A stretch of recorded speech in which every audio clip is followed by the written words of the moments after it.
Pour l'heure, que le pasteur Yaou est chargé de nous apporter le saint conseil du Seigneur.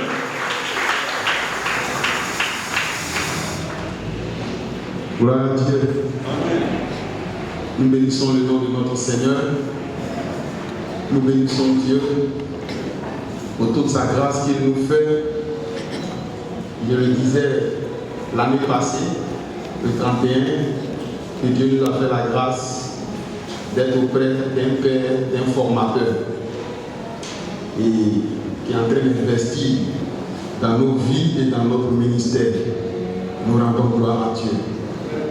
C'est des responsabilités et nous croyons qu'avec la grâce de Dieu, un peu, nous allons y arriver. Que Dieu bénisse son serviteur. Nous voulons également vous dire merci pour votre présence en ce matin.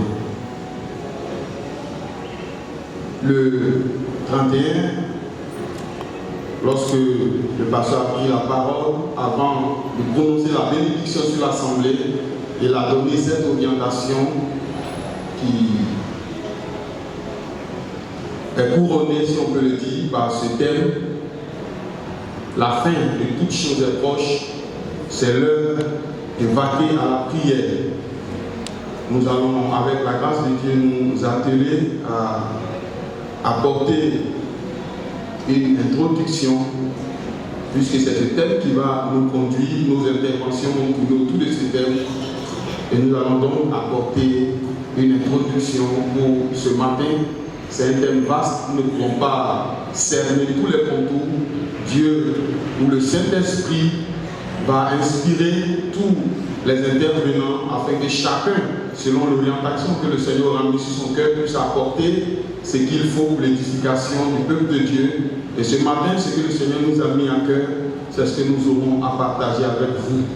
Le thème donc est la fin de toute chose est proche, c'est l'heure de vaquer à la prière. Et notre texte de base est dans l'épître de Pierre, 1 Pierre, le chapitre 4, le verset 7. Il est écrit: la fin de toute chose est proche, soyez donc sages et sobres pour vaquer à la prière. La fin de toute chose est proche, soyez donc sages et sobres pour vaquer à la prière. Alors, comme je l'ai dit, le thème de cette année 2022 n'est pas une exhortation, mais c'est un impératif.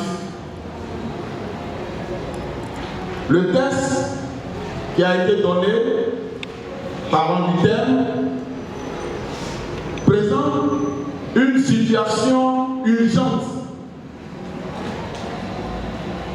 et en même temps la solution pour y remédier. La solution, du moins la situation d'urgence, c'est que la fin de toute chose est proche. Et la solution pour pouvoir tenir, c'est de vaquer à la prière. Et cette solution est une attitude que les chrétiens doivent adopter. Ça doit faire partie de notre quotidien. Il dit c'est l'heure de vaquer à la prière. C'est le temps favorable, le temps qu'il faut. Il ne faut pas se laisser distraire. Il ne faut pas se laisser orienter ailleurs. Mais il faut demeurer dans une vie constante de prière. En parlant de fin, pour revenir à notre texte, l'apôtre Pierre rappelle à ses lecteurs que le jugement dernier n'est pas une éventualité lointaine. Mais le jour où Christ reviendra pour rétablir l'ordre des choses qui jusqu'ici était bafoué. Vous savez que le péché a renversé l'ordre des choses établies par Dieu. Et l'on vit dans un environnement désordonné. Et le Seigneur, par sa grâce, voyant la condition de l'homme, a envoyé Christ afin que les choses se rétablissent. Mais Christ ne pouvait pas venir pour en même temps exécuter ou exercer le jugement. Il est d'abord venu pour apporter la paix, l'amour de Dieu et pour réconcilier l'homme avec Dieu. Il a planté le décor et il est parti. Son retour prochain serait de mettre en exécution le jugement, la sentence. C'est pourquoi il est urgent que les chrétiens réalisent leur vocation. Laquelle vocation est de vaquer à la prière, tout en administrant avec diligence les dons qu'ils ont reçus. Dieu nous a fait des dons et nous les utilisons pour son œuvre. Oui, l'aspiration du chrétien au milieu des craintes, de l'incertitude et des temps de trouble doit être de rester en communion avec Dieu.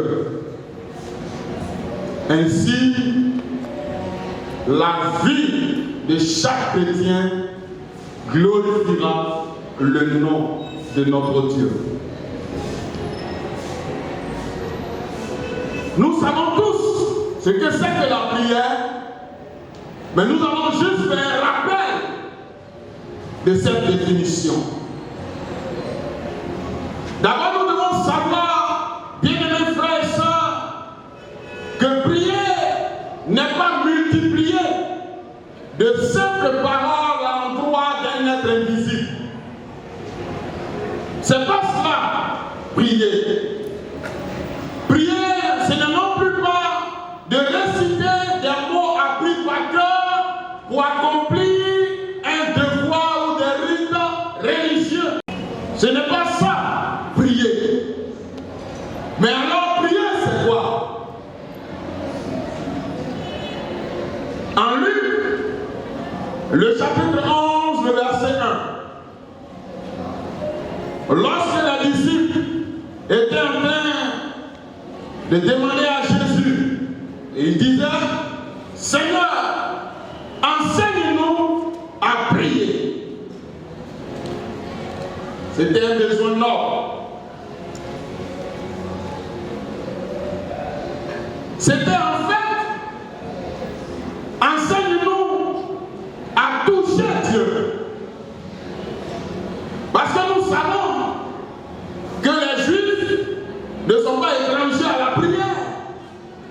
La loi mosaïque, ils la connaissent et ils ont l'habitude de prier. Mais pourquoi ils demandent au Seigneur de leur apprendre à prier? C'est parce que dans ce que Jésus faisait, il y avait quelque chose qu'il voulait découvrir, qu'il voulait cerner. Et le secret n'appartenait qu'à Christ seul. C'est pourquoi ils lui ont fait cette demande, apprends-nous ou enseigne-nous à prier. Quand Jésus priait, Dieu était touché. Il lui disait donc, enseigne-nous à toucher Dieu. Enseigne-nous à instaurer le règne de Dieu sur la terre comme au ciel, afin de transformer les nations et les villes, afin de changer les situations désastreuses que connaît ce monde. Voilà le fond de leurs demandes. En réalité, c'est l'objectif de la prière. Toucher Dieu. Et chaque fois que Jésus adressait à Dieu une requête, une prière, il y avait une réaction de notre Dieu, il y avait un retour de notre Dieu. Et quand Jésus demande quelque chose à Dieu, il y a un bouleversement, un changement. Du lieu où se trouve, il y a un changement. Quand il est parti, il a donné en héritage ce cadeau précieux. Et il a permis aux chrétiens de pouvoir adresser des prières à Dieu, de sorte à toucher le cœur de Dieu, le trône, pour que l'atmosphère également puisse changer. La fin de toute chose est proche. Et nous savons que chaque fin, entre griffes, n'est pas favorable aux chrétiens. L'histoire biblique nous le dit.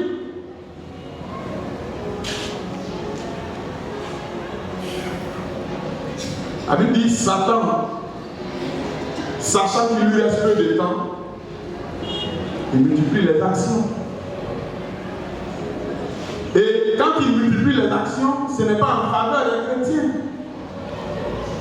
Nous savons combien de fois le monde se bat pour saper les fondements de la foi, pour ruiner l'existence du christianisme. Nous allons donc voir un exemple de prière fervente et puissante à laquelle Dieu a répondu et qui va nous servir également d'exemple et qui va nous édifier dans notre marche avec Dieu. En Actes, le chapitre 12, le verset 1 au verset 11. La lecture est longue, nous n'allons pas la faire, mais nous allons nous inspirer de tout ce qui s'est déroulé dans cette portion de l'Écriture pour dégager des leçons. Alors Jérusalem était en émoi car Hérode avait fait mourir l'apôtre Jacques. Et il a reçu l'approbation même des Juifs, des sacrificateurs, des pharisiens. Et il s'apprête maintenant à infliger le même sort à l'apôtre Pierre qui a été emprisonné sur son ordre. La Bible dit que Pierre a été saisi, mis en prison, et il était gardé par 16 soldats. Et il attendait le lendemain pour exécuter son plan macabre, parce qu'il avait reçu l'approbation de certains religieux. Et la nouvelle se transmet de l'un à l'autre.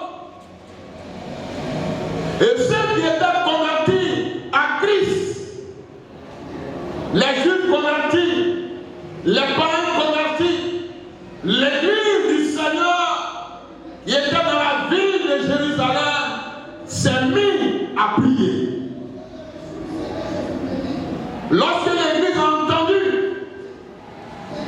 que le même sort qu'a connu Jacques allait retomber sur Pierre l'apôtre, l'Église s'est mise à prier. En Actes le chapitre 5, le chapitre 12, le verset 5, il a dit Pierre était donc gardé cessait d'adresser pour lui des prières à Dieu. C'est une partie très importante que Luc, qui est l'auteur des Actes des Apôtres, a relevé. L'Église ne cessait d'adresser pour lui des prières à Dieu. En d'autres termes, l'Église était en train de se connecter à Dieu, de demander à Dieu d'arrêter cette plaie. Mais le mot ne cessait nous fait savoir que l'Église était constamment en prière, elle ne se relâchait pas. Et la veille du jour où Pierre devait être livré au bourreau, le Seigneur envoie un ange pour faire sortir Pierre de la prison. Alléluia. C'est le résultat de la prière de l'Église. Ce que ce texte m'a permis de comprendre, c'est que lorsque Jacques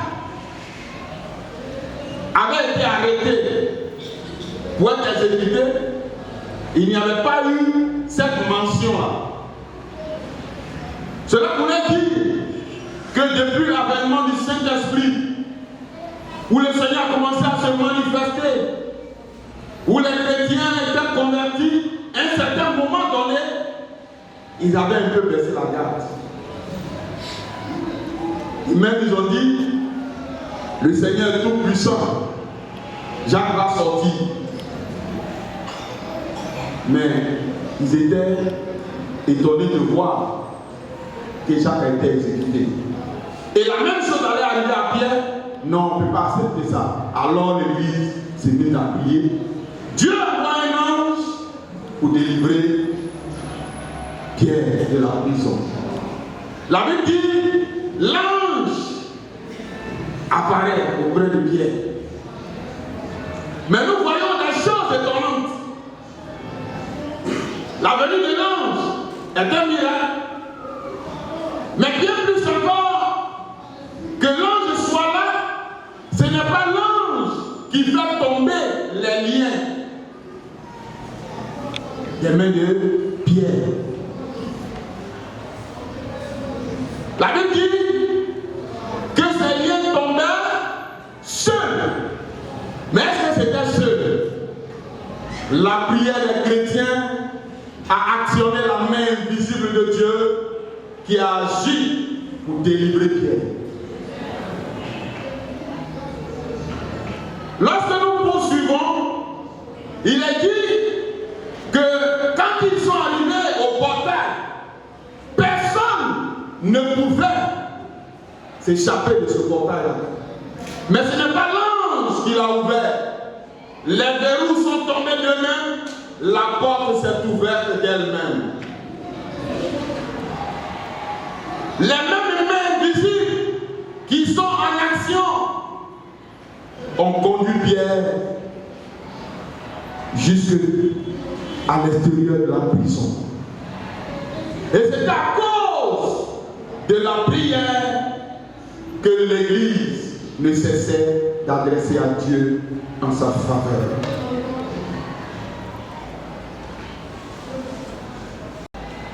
John Wesley a dit, Dieu ne fera rien si ce n'est en réponse à la prière. Les situations dans lesquelles nous sommes, les temps troubles, les aspirations de nos cœurs ne pourront se réaliser que si nous prions et demandons à Dieu d'agir. Malheureusement, aujourd'hui, la prière est devenue la faiblesse de certains chrétiens. Ce qui devait être la force devient la faiblesse. La prière est devenue de trop. Satan nous présente les aléas de la vie, les péripéties de la vie, les difficultés de la vie. Et nous sommes absorbés par ces choses.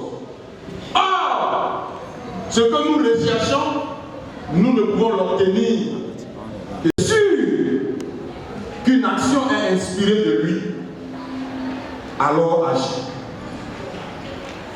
Si ce que tu dois faire vient de Dieu, rassure-toi seulement que ça soit de lui. Mais si tu es sûr que ça vient de Dieu, alors fonce. Mais comment cela peut se réaliser? Comment Dieu peut nous parler? Comment Dieu peut nous mettre des choses à cœur? Comment nous pouvons être sûrs que la réalisation que nous allons faire vient de lui? C'est en étant en communion avec lui.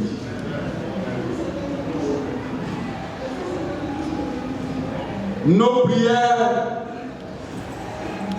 sont le véhicule par lequel Dieu a choisi d'agir dans ce monde. Le chrétien a reçu non seulement l'autorité, mais la responsabilité d'influer sur les événements de la terre. Et cela ne peut se faire que par la prière. C'est une responsabilité que nous avons. Regardez les gens, ils agissent, ils font des choses. Après, ils disent, les chrétiens n'ont qu'à prier, ça ne va pas.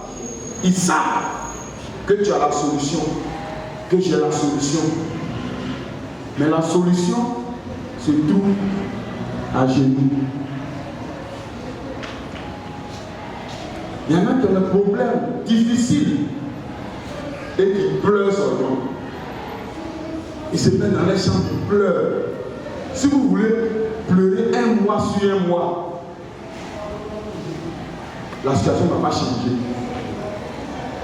Si vous voulez ayez des soucis, vous allez avoir une chair pour ajouter à vos problèmes. Mais si vous voulez que la chose se règle, mettez-vous à genoux. Mettons-nous à genoux. Et nous savons que les temps qui sont là, c'est des temps qui ne nous sont pas favorables. L'ennemi nous guette. Il nous cherche. Parce que notre délivrance n'est pas loin. La Bible dit, la nuit est avancée et le jour approche. C'est bon que la nuit soit avancée parce que le jour approche. Mais la gestion de ce temps, nous devons vaquer à la prière. Bien aimé, je le répète, ce n'est pas une exhortation, c'est un ordre, c'est un impératif. Ce n'est pas si tu veux, ce n'est pas si tu peux, mais tu dois prier. Parce que le salut de ton âme en dépend, mais également le bien-être de ce monde dépend de l'action que nous aurons à poser au travers de la prière. Que Dieu vous bénisse.